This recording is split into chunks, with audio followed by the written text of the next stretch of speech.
sabe, Alexandre, que antes da entrada em vigor do CPC, o Conselho Nacional de Justiça já havia, na sua resolução 125, determinado que os tribunais do país criassem nas suas estruturas administrativas os núcleos permanentes de métodos consensuais de solução de conflitos.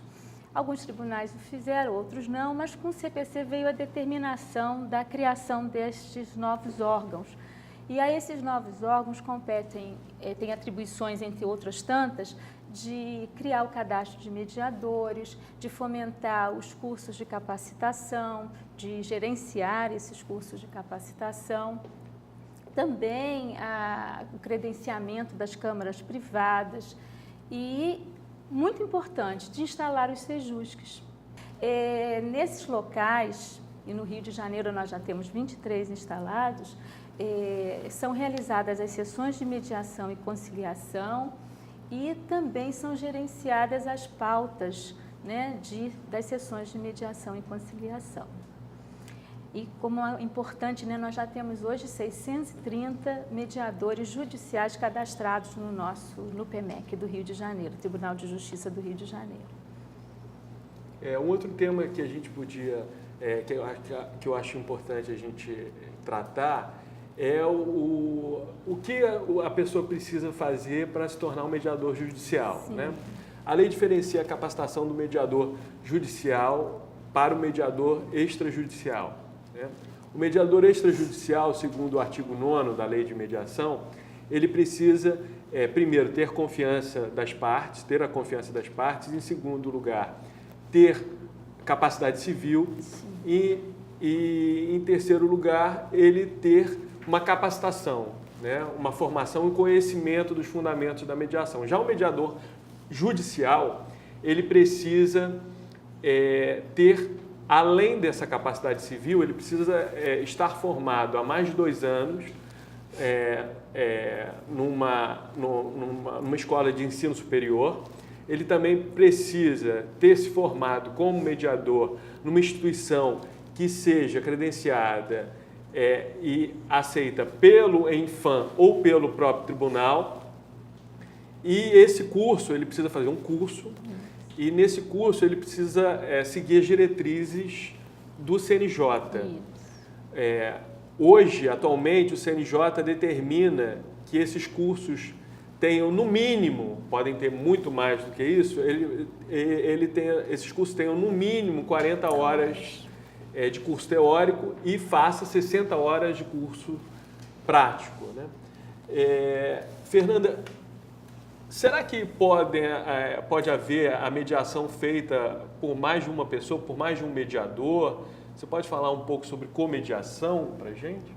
Sim, Alexandre, pode haver sim mais um mediador, a gente chama de comediação, e é muito importante, eu acho que enriquece a mediação quando tem mediadores de cursos de formação diferentes, porque tem olhares diferentes, tanto para o caso quanto para os mediandos. Enxergar melhor, né, o que está por trás das palavras que eles estão dizendo, e isso colabora muito para o bom andamento da mediação, para que o caso seja conduzido de uma forma melhor. Que a base da mediação, em princípio, basilar é a autonomia da vontade, né? Então, em princípio, o ideal seria que os mediandos pudessem escolher os seus mediadores. Eu acho que seria muito importante isso, mas não é isso, né, Alexandre, que está acontecendo, né? Na mediação judicial. No primeiro momento, na mediação judicial, a lei diz que, no artigo 4º, que a escolha dos mediadores vai ser feita pelas partes ou pelo tribunal, né? Então, inicialmente, em função da autonomia da vontade, a gente espera que as partes consigam já chegar nesse acordo na escolha de um mediador. Caso elas não cheguem nesse acordo, aí sim as partes delegam isso ao tribunal, né? O tribunal propriamente escolher quem vai ser esse mediador. Nesse sentido, se por acaso o tribunal vier escolher por uma questão de distribuição, né, um sistema do tribunal escolher o mediador, as partes têm que aceitar, não ser causas de impedimento, as partes têm que aceitar a escolha do tribunal. Não podem exigir nada extraordinário. Não gostaria de ser esse, gostaria de ser aquele, não poderia ser feito isso. Quero uma mulher, quero um mediador homem, isso não é possível, não tem sido possível. Né? E o ideal é que fosse isso, acontecesse assim no processo, né? Que as partes pudessem pedir a mediação e já fazer a indicação do seu mediador. Bom, feita a escolha dos mediadores, né, e a gente começa a audiência, né? A audiência, a realização dessas reuniões de mediação. Sim, o caso é encaminhado, assim, existe a petição inicial, o juiz faz o conhecimento, todas as condições da ação corretas, ele pode encaminhar para mediação. Se nenhuma das partes se manifestou em relação a não desejar a mediação, então esse processo ele é encaminhado para mediação e temos a primeira sessão de mediação, podendo haver outras sessões, também de acordo com cada caso. E a presença do advogado ou do defensor público é essencial. Sem dúvida. Para poder também precisa haver, né, a informação jurídica, pelo princípio da decisão informada, né, que é um dos princípios da mediação, muito importante que eles estejam presentes.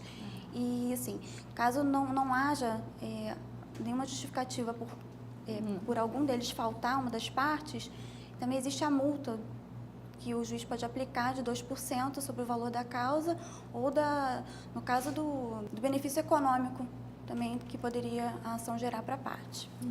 É importante, eu acho, que também a gente pensar que, apesar de o Código, né, ter estipulado essa mediação no início do processo, em qualquer fase do processo, até mesmo no segundo grau, se for desejo das partes, o processo fica suspenso para que ocorra a mediação, né?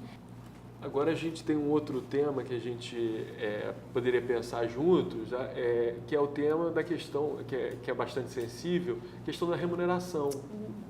Né? A questão da remuneração do mediador judicial. Essa questão do trabalho voluntário, porque a lei, ela vem dizendo, a lei e o Código de Processo Civil fala que os mediadores irão receber pelo seu trabalho. Né? Apenas o CPC diz que poderia haver um trabalho voluntário de acordo com o regulamento interno do tribunal, né, como excepcional esse trabalho voluntário. Eu acho que é importante a gente fazer essa diferenciação, né? O Código de Processo Civil ele faz essa diferenciação, basicamente relações continuadas no tempo, quando você tem uma preocupação em relação à relação das pessoas, você precisa você deveria encaminhar o processo para a mediação. Quando não há essa preocupação, por exemplo, nas questões envolvendo o direito do consumidor, em regra, né, você encaminha para a conciliação de modo que você respeite o Instituto. Né? Eu acho que o interesse por trás dessa posição é a gente respeitar o Instituto e protegê-lo. E buscá-lo tornar efetivo. Eu até vou citar aqui, eu tinha comentado com vocês, mas eu soube recentemente de um caso que ocorreu no Sejusc da Leopoldina, que a criatividade da mediadora foi especial. Era um divórcio desde 2012 e não se conseguia trazer o cônjuge mulher, porque tão logo separada, foi embora para uma cidade do interior do Paraná. E ela fez, semana passada, uma mediação por videoconferência, e conseguiu-se o acordo, terminou-se um processo que desde 2012 rolava no judiciário. Então, a criatividade também do mediador judicial tem que ser levada em conta, né? E principalmente, gente, a do advogado, né, Alexandre? A gente tem que valorizar o trabalho do advogado na mediação, né? O advogado é parte essencial para o êxito, né, da mediação. Sem dúvida.